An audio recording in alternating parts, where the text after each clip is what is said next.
Thank you, all of you, for being here, and thank you to my gracious hosts. Who am I? Anyway, I'm Erik Rothenberg.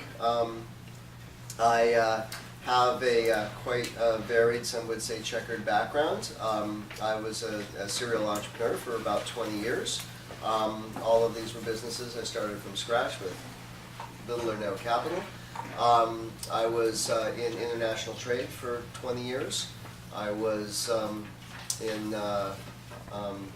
I founded an internet service provider in 1993, so we watched that whole thing go up when we sold it in 2000, just before the crash. I was in the industrial hemp business. I used to trade hemp seed oil. It went into Dr. Brothers and Revlon soaps and Rachel Perry products. And my most recent endeavor was running a renewable energy company, where I built solar and I traded what kind of the flip side of carbon credits, voluntary renewable energy certificates. We pioneered that market. I sold all of that in 2007. I still had a contract for the solar business, so I built what at the time in 2008 was the second largest solar facility of its kind in the United States, the sixth largest in the world. And I learned some important lessons with that brought me to the next stage, and that is that, well, what we did, so we had a company, 3 phases, and we then set up the project, Fort Carson Army Base in Colorado, Fort Carson LLC. Then we financed and built the project, and then sold it to Morgan Stanley. And we managed to get Morgan Stanley's people to finance the project, and then we sold it to them. So they were the people that we also had to satisfy with an internal rate of return. Now, their internal rate of return was 6.25%. We would have made more money if their rate of return was 6%, and the project would have been unfinanceable at all if their rate of return was 6.5%. That taught me something about the cost of capital. And I extrapolated that, and I said, well, wait a minute. I'm going to be in this business, and it's all about the lowest cost of capital. Hold on just a second. Who's got the lowest cost of capital? Well, Goldman Sachs has really got the lowest cost of capital because Hank Paulson is running the Treasury. Well, no, in fact, it's the Federal Reserve that's got the lowest cost of capital because they just create money out of nothing. Now, hold on just a second. It's those private banks that just print money out of nothing that own the Federal Reserve that got the lowest cost of capital. Later, I would find out that 91% of the transactions on this entire planet are run through N.M. Rothschilds and Sons in London. But that's another story. And I was like, well, I really didn't want to see my business get sucked up with all this vertical integration, with the banks buying the solar companies and the utility companies buying the solar companies, and because it was all about the lowest cost of capital, and I knew it was rigged. And so that was the last solar project I ever built. And I went to Peru, and I had this vision on top of Machu Picchu, and it was really the words kind of wrote across the page. Connect the value of the global economy to the value of the global ecology. I know, duh, but in 2007 that was a wild idea. I was not able to get arrested for it. Now I'm happy to say that I'm almost about to get arrested for this. So what have we got? That whole concept is pretty revolutionary because you're talking about really creating a brand new value standard based on, say, the global ecology, political, economic, social, technological, legal, and environmental, and everything that implies, and everything that touches. And we look at our old value standard, and what we have is a value standard that's tied to competition, domination, extraction, consumption, and waste. And war. Yeah, domination, right? And more domination, you get more, the same cycle repeats. And what fuels that but a scarce energy supply, oil. And ultimately, that's what our money is based on, because oil runs the economy. And so when we think about a value standard, implicitly what we're talking about is the value of oil, which is really the value of operating on these behaviors. And if we're really going to change something, we have to go beyond just creating a more efficient economy that runs the same value standard faster, better, more efficiently. Quote from Robert Kennedy in 1968 when he was talking about GMP. I don't know how many of you are familiar with it, but he says,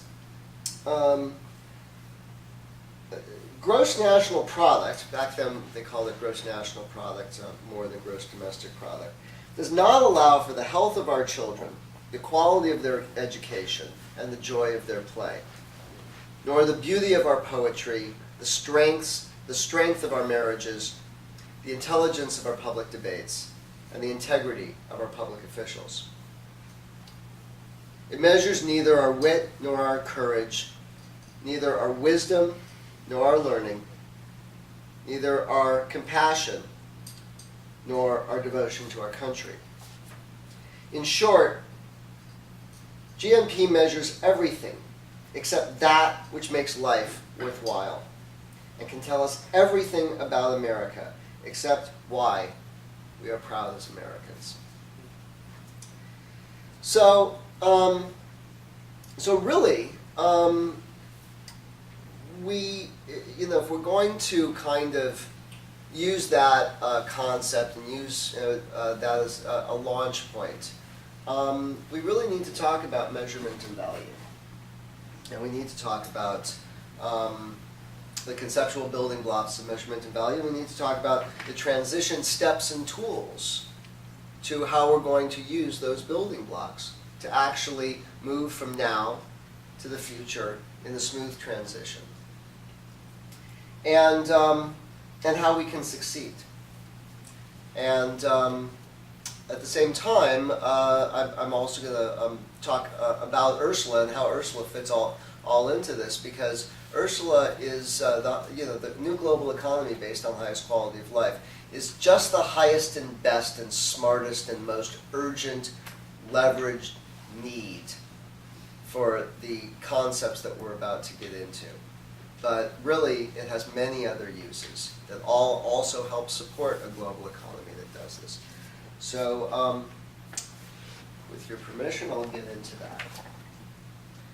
See, what Kennedy was really talking about is that money value really ultimately ought to be expressed in terms of human value. And because, even if you're buying a Ferrari to impress the girls, you still get that momentary rush of adrenaline, when you get on the road or when, you get all the attention. So as fleeting as it may be, it's still expressed in human values. Or you have a table that you found, like the gentleman said, you found some old logs and you carved it by hand, and whatever it took to get it back there, you get to appreciate that story.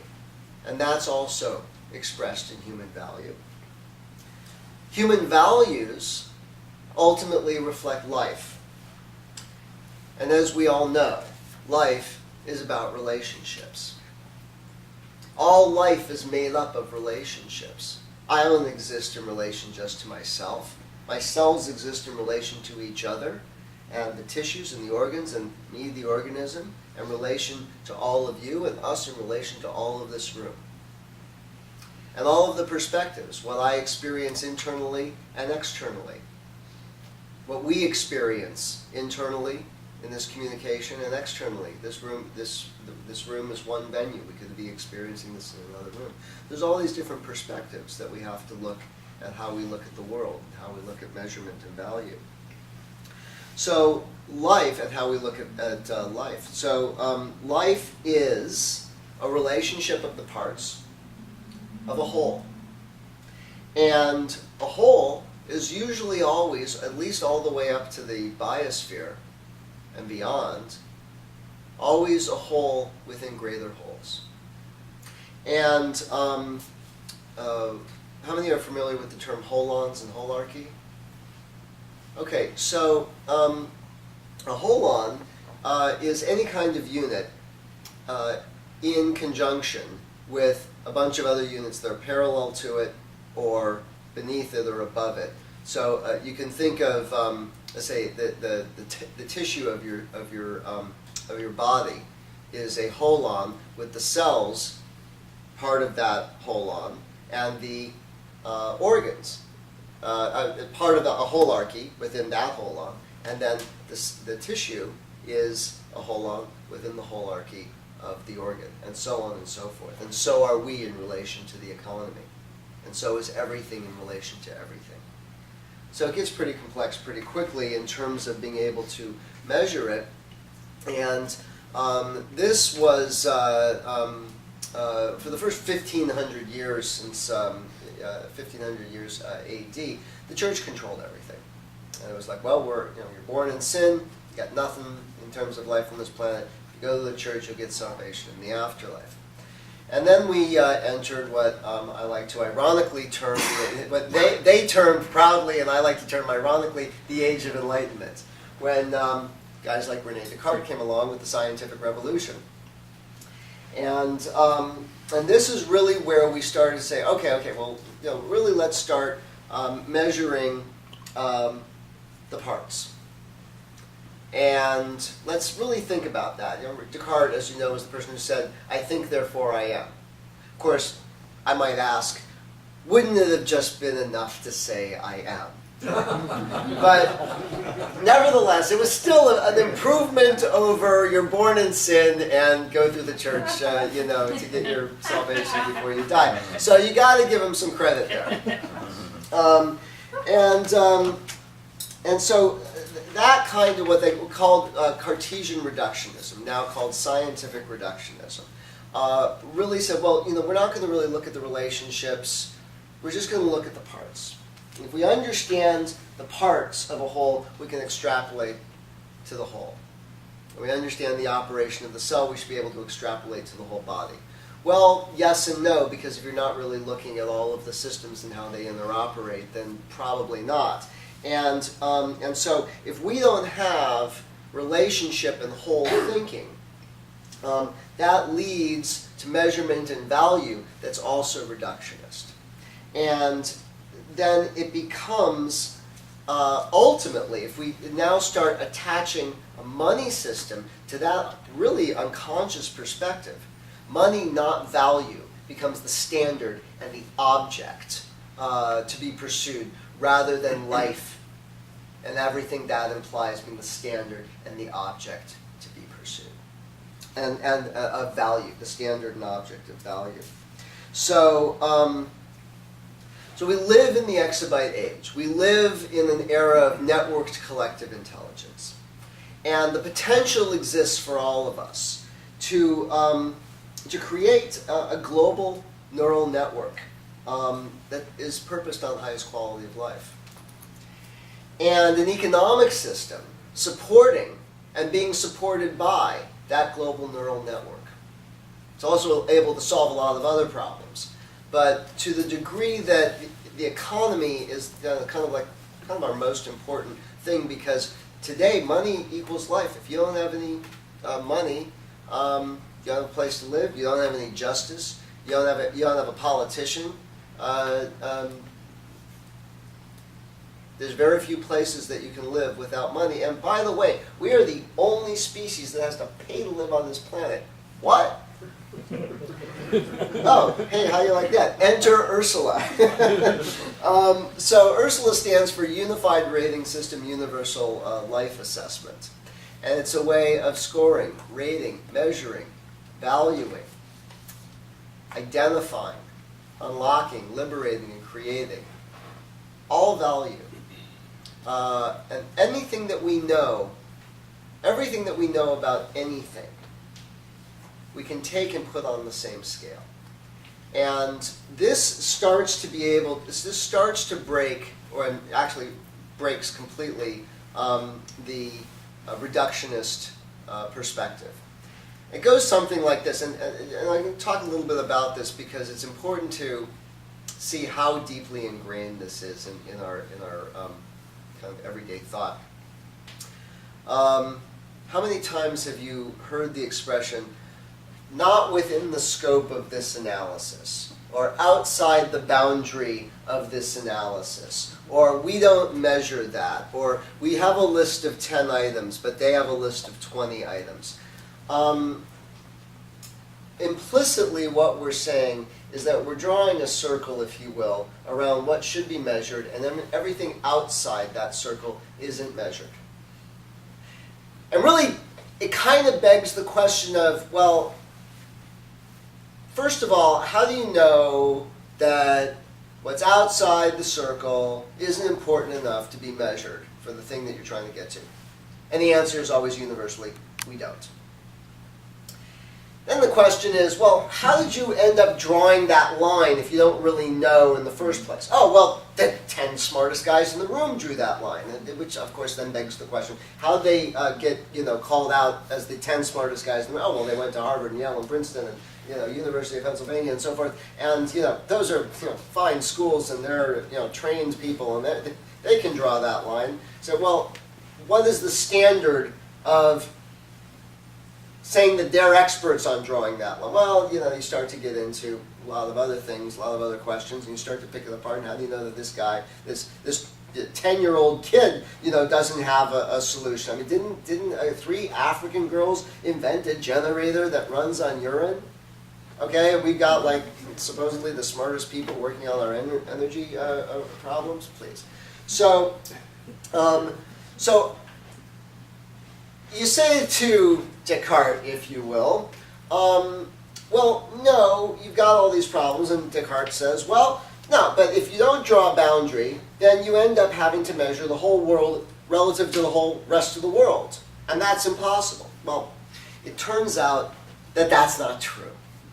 Not in the slightest. Not only does life look that way, and life doesn't look this way, but it is actually much more practical and now quite possible to measure relative to something else. You have a point that they're drawing the circle around. How about taking that point and draw another point, and now draw a line between those points, and now there's a relationship? How about a third point, and now there's a relationship, and now there's another relationship, and now all of those points are actually connected.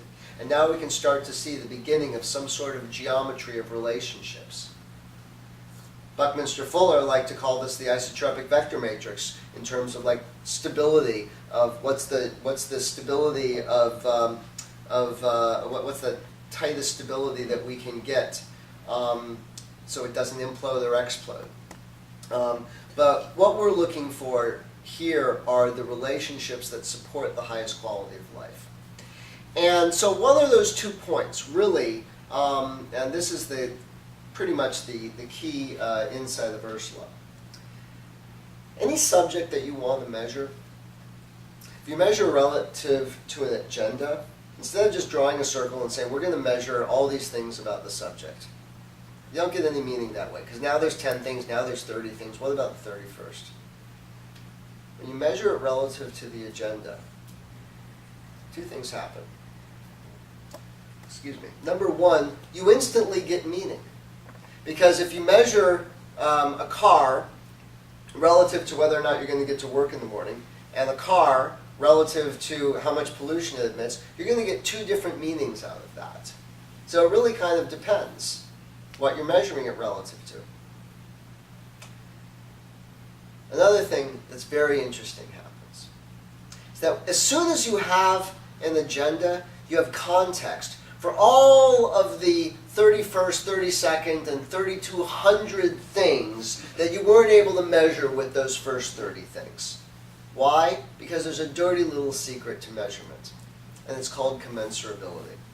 It means that if you're going to take a bunch of things and you're going to measure them and you're going to derive a single score, all those things better fit on the same scale. And a classic example is carbon. So when we talk about global warming, we usually talk about carbon. And when we talk about carbon, we talk about things that are in carbon and carbon equivalents. Then we take trees and miles driven and stuff like that, and we convert it to carbon. But there's a lot of things that influence global warming besides carbon. And there's a lot of different things that influence carbon, such as antiquated ideas about energy that don't fit on the carbon or carbon equivalence scale.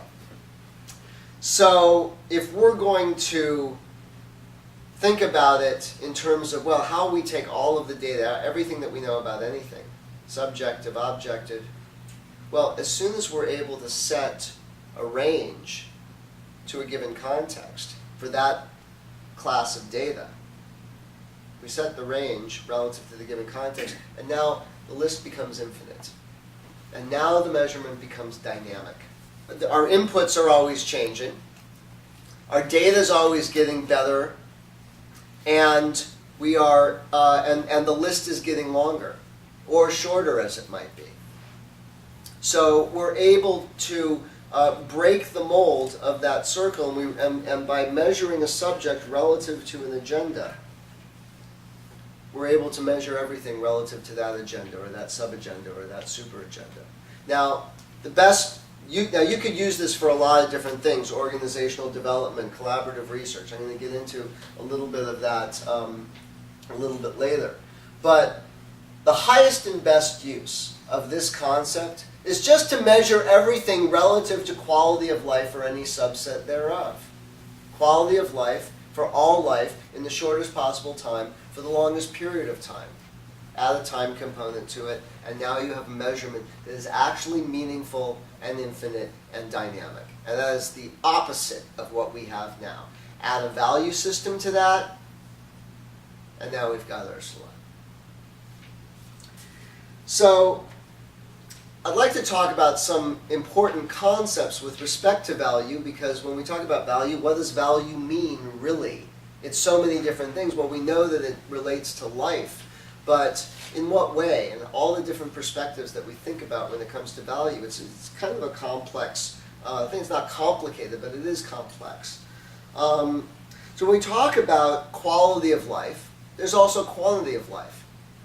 When we say highest quality of life for all life, that's quantity, right? And when we talk about all life in the shortest possible time for the longest period of time, we're bringing in space and time elements into this. So, quality and quantity and space and time are important elements in a given context. So it's important to think about that, quality and quantity and space and time, when it comes to highest quality of life for all life in the shortest possible time for the longest period of time. Because if we can start to do that, we have a basis for higher order pattern, which is the secret to evolution. Higher order pattern is, well, you know, there's an ant and now there's a human. Okay, well, let's say there was an amphibian and now there's a human. Well, the human, you know, has a better movement. We've got thumbs, so we can pick things up, and you know, we have the ability to do more things with less effort. And higher order pattern, the more we develop and the more we evolve, as we our accumulated knowledge, for example, grows in our profession or career, we're able to do stuff that used to be a hard slog 20 years ago, we're able to do nearly without thinking. Higher order pattern. We've evolved in our thinking, and now we can do more things with less stuff, less space, and less time. And really, that kind of evolutionary design principle was at the heart of a lot of Buckminster Fuller's thinking. So, better quality and quantity with less space and time. There's this fantastic example of a 420 square foot apartment in New York City that converts into 11 rooms. It's a 20-minute video, okay? I swore I wouldn't watch the whole thing. So did the people with the captions. And we swore we wouldn't watch the whole thing. And I was like, I'm not going to watch it. I don't have 20 minutes. I couldn't believe this. It was so magnificent that 11 rooms, sleeps 4 comfortably, dinner for 10. and tons and tons and tons of storage space. 420 square feet. I mean, I don't even know how many square feet this room is, but it's smaller than this room. Okay, imagine that. So that's a basis for a differential in value, isn't it? More stuff and more time with less investment of stuff and time. I mean, don't I want the highest quality life in the least amount of time for the longest period of time? Don't I want the highest quality of time in the least use of resources, and vice versa? I mean, all of those things interoperate. So that gives, and when we look at those things in a given context, now we get a sense of best practices, what we can start, what we can stop, what we can keep. And that starts to lead to value optimization. So really, if we start to move down this road, we start to define value in the direction of evolution. And that's a pretty big thing when you consider that our existing value standard is based on domination, competition, extraction, consumption, and waste. So when I talk about context, I'm really talking about miniature agendas. So let's say a miniature agenda to quality of life could be a New York City apartment, or getting water the most efficient way to Tanzania, or an electric car company. But those contexts, or those mini agendas, are really multiple holons in the holarchy. All the New York City housing, all of the water in all of Africa, and the entire electric car industry. And so when we start to get a sense of that, we start to also get a sense of the complexities of value, and there's more concepts to bring into this so that we can understand this. Life moves through time and space. So we need to measure and assign value to that time and space. Well, what's interesting about that is it starts to bring up concepts of classical physics. A vector is a carrier, a velocity is speed and direction. And isn't that, after all, what we're talking about? How rapidly and in what direction a resource is being used? Is this the highest and best use of the resource? Is this the best resource to move with that speed and direction? It could be a currency. It could be an idea. It could be a technology. It could be any life form. Plus or minus, how fast is it moving, and in which direction is it moving? Now, as it's moving in that direction through time and space, balancing quality and quantity, we have what I'm calling potential and impact. Potential is what's possible. Impact is what's actualized, what's real, what's actually felt. And there's a lot of potentially great ideas that this one, for example, that so far have yet to make their impact felt. When we think about, separately, when we think about holons in the holarchy, there's internal value and external value. Internal value is the value that, let's say my body I take care of my body. I'm taking care of the tissue and the organs and the cells inside of it. And external value is I keep my cells healthy and they make me stronger. We can do that with say, the electric car company. A good electric car company acts as a model and a guide for all other electric car companies, and now can start to help an industry. The United States, here's an example. The United States has 5% of the people in the world, but uses 25% of the energy. Okay? Well, that's giving us all internal value, but at the expense of the external value of the world. Similarly, one of my favorite expressions is the cobbler's children go barefoot. So everybody's getting shoes except his kids. Well, that's an example of external value at the expense of internal value.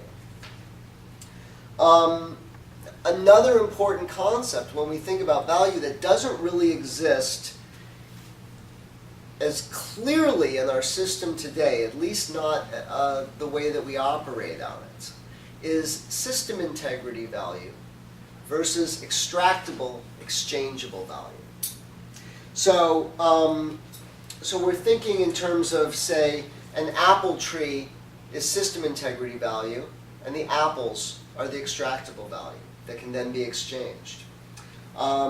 In finance, we might call it capital and income and expenses, or we might call it principal and interest. When we ask how two systems can communicate and exchange with one another, they share a larger system integrity. Again, holons within the holarchy can communicate with each other. Now, that exchange is based on how well they serve that larger system integrity, and now what we have is the basis of multiple value standards per a given context, which means that we have a basis for communities trading between one another. Now, we already have these concepts in the existing economy. We have the basis of foreign exchange relative to GNP or interest rates. Let's say the apple and pear orchards both share the need for the same soil, clean water, and clean air. So it's always different systems within the context of a larger system. So now we have a reasonable basis for differential value, system integrity, and value exchange in the system. Now I would dare say that those are key pieces for all of the things that we need to start building our economy. So I'd like to talk about a transition and how some of these tools will actually work. Because really we're talking about, we got some clumsy tools. We've got the dollar, we've got capital, we've got interest rates, we've got principal and interest and so forth. Old ideas of incomes and expenses, all based on the old value standard. But we're going to start bringing in new tools into this. And with those new tools, we're going to create new relational money products and new relational money concepts. And what I like about this is for people like Hollis, who's creating an alternative currency, we can start to create two different value underliers, both the new value underlier and the old value underlier. And we start to give alternative currency organizations an option that they never had before, which was now it doesn't have to be all one or the other. We can have a new value standard, say 10% moving to 20, 30, or 40%. So we'll pay this community currency in 90% US dollars and 10% community standards based on cleaning up the local lake, for example. So now we have a basis of transition. And I would say the full transition comes when we're using 100% of value based on system integrity and extractable value of that system integrity. We have a subject and an agenda. That forms the basis of relational measurement. Basis of relational measurement. Anything that we want to value relative to any aspect of quality of life. All aspects of quality of life taking into account quality and quantity of life, space and time of life, impact and potential of life, values equaling value in life, all of these aspects. And starting to use these concepts in developing currency. Currency, price money, is just a relationship of values. Time is relative rate of change. So now we can start to create a currency, a basis of exchange that operates on relative differentials of what Buckminster Fuller called synergetic advantage. How much more stuff can we do with this design than that design in how much less time? Okay, so we have a basis of exchange, a value differential, which is, well, we can do more stuff with less effort, or more stuff in less time. We have that starts to allow us to exchange goods, services, and currency. We have this value underlier that's actually tied to quality of life. That's something that we don't have right now. And it uses all of those elements. It's really kind of an input-output equation. How much output are we getting for how little input? We have markets of true value, and we can start to optimize goods and services and systems and currency through political, economic, social, technological, legal, and environmental value and perspective. We have new forms of currency that support one another. We have our apple tree. I get an apple from it, I eat it, I'm healthy, so does everybody else, and now we can tend the apple orchard. So system integrity and extractable, exchangeable value start to work together. This really can be taken all the way into Greg's world, which is financial instruments and indexes, because all financial instruments, whether it be a currency or a stock or a mutual fund or anything like that, it has a baseline and a variable. Here's the first number, then over time or over some other type of change, we get some variance or some variable. So that could be quality and quantity. I mean, think of a stock. Quality and quantity, time and space, potential and impact, internal and external value, input, output, how much value it's moving in this direction or that. So, and when we talk about value, the banks make markets now. The bank says, well, we're going to make the market. We've got all the money. Why doesn't the community make the market? Why don't we take control of that? We all have all the value at our fingertips anyway. And so, so now we've got a tool for finance, and we've got a tool for a balance sheet. We can start expanding the definition of assets, liability, and equity. Assets is all the stuff. Equity is the claim on the stuff. And the liabilities are keeping us from getting at the stuff.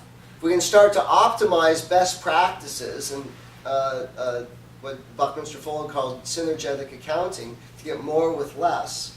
We can start to eliminate liabilities. When we start to eliminate liabilities, all we're left with is assets and equity.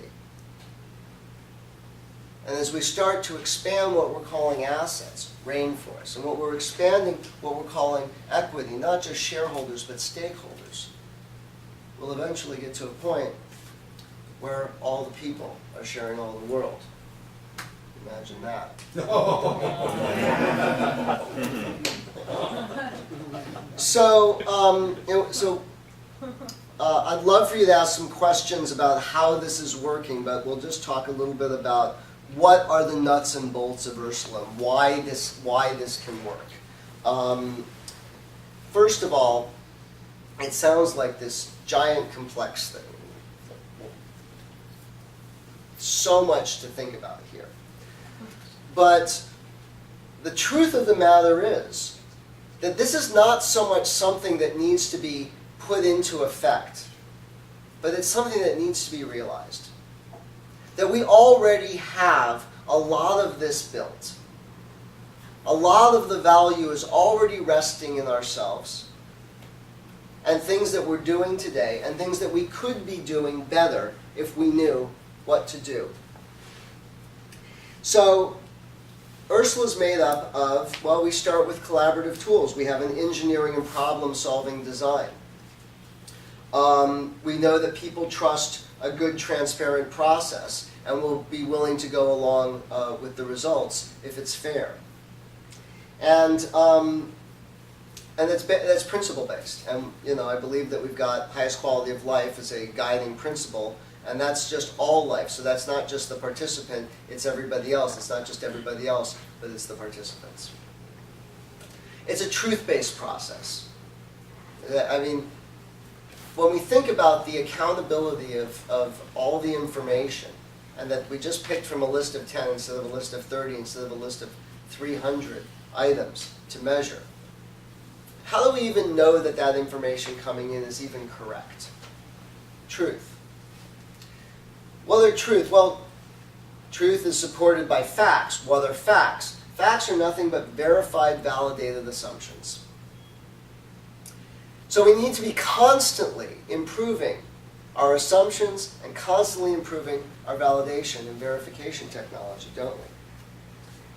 And so what we're bringing when we bring networked community evaluations of validated assumptions and validated facts and validated truth, and always dynamically improving it, it becomes very, very difficult for anybody to say, oh, that's not true. Oh, I'm sorry, but we only have all of the best minds working with a collaborative process that is relentlessly truth-based to arrive at this set of conclusions. I mean, okay, bankers, politicians, fools, and thieves will argue with that. But I don't think that the community is going to argue with it, because it is the community, it's all of us that are bringing these truths. Data integrity.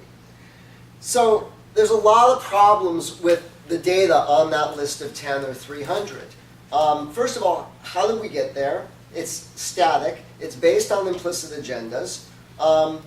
It's not commensurable and it's not translatable. So that's probably how those 10 items got chosen in the first place. Oh, well, those were the only carbon and carbon equivalents that we knew of. So that also affects our data selection, whether or not we can translate that data. So then how do we even know, not only if we're measuring the correct things, or enough of the correct things, how do we even know that we're selecting the right data criteria?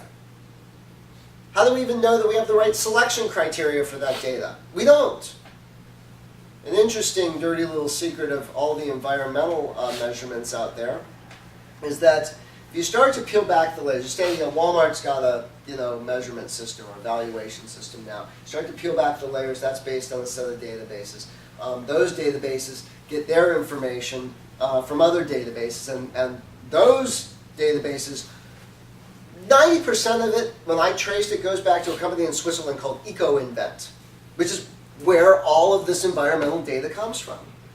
Well, please, who's watching that? I mean, is there some data integrity system going on at EcoInvent that's not reductionist and is actually accountable? That in order to do that, you would need the same kind of networked measurement, networked truth-based process, collaborative process that would kill their business model.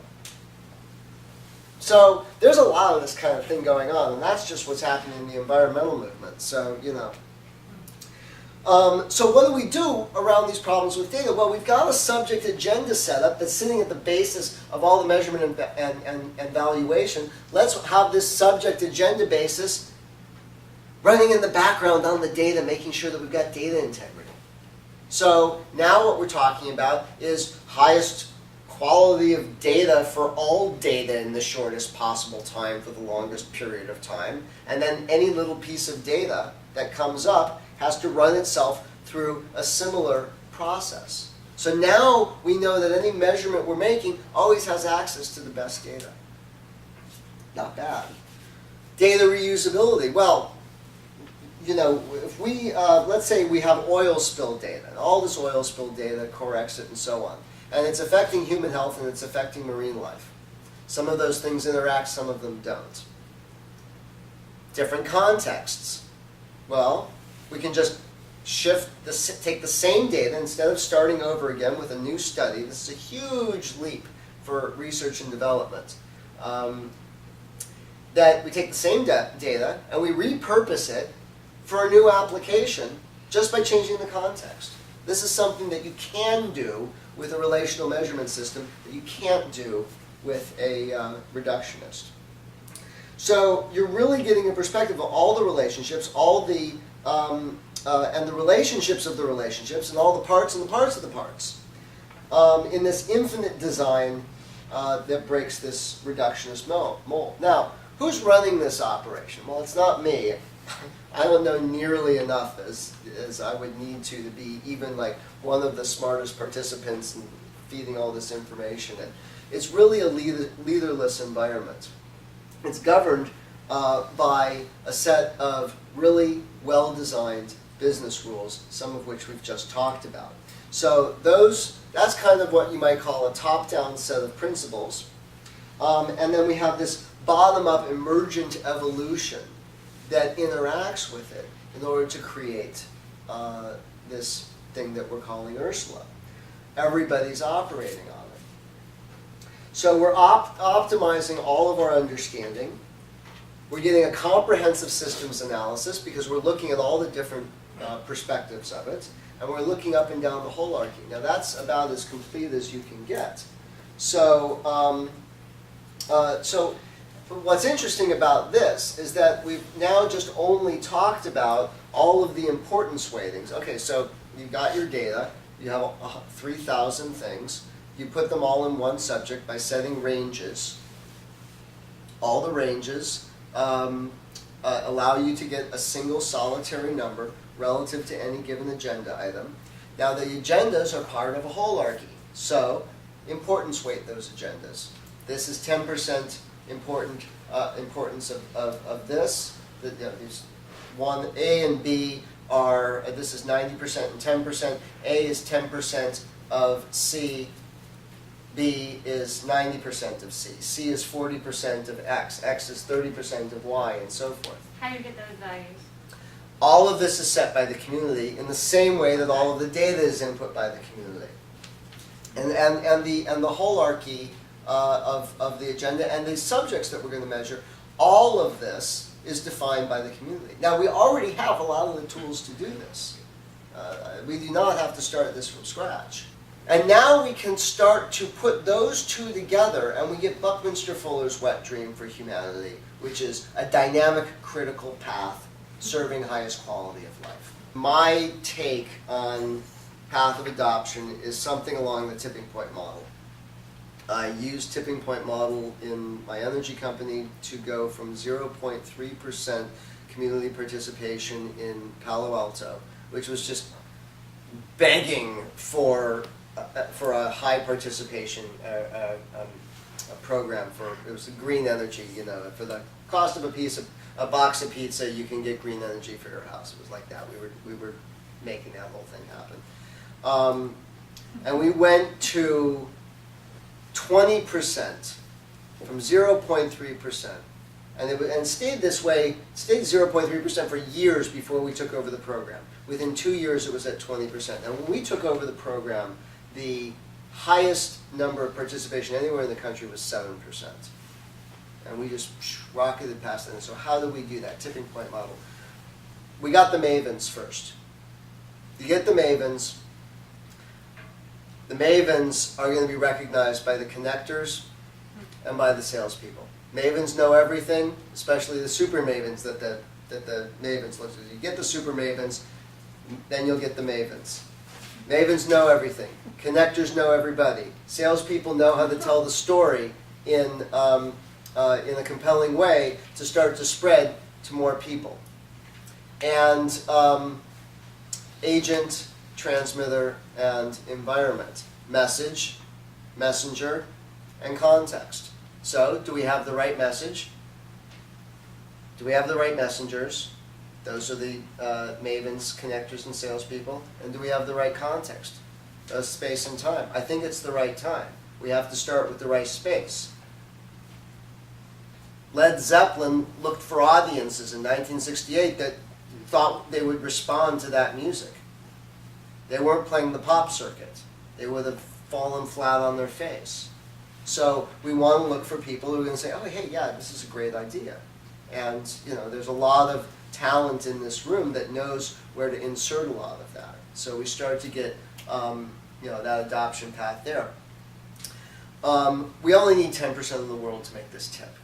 We're not going to get 10% of the world on the first gig, but we're going to tip it once, tip it again, tip it again, tip it again. I think that's it. Erik, you've been amazing. Would everyone agree? Thank you.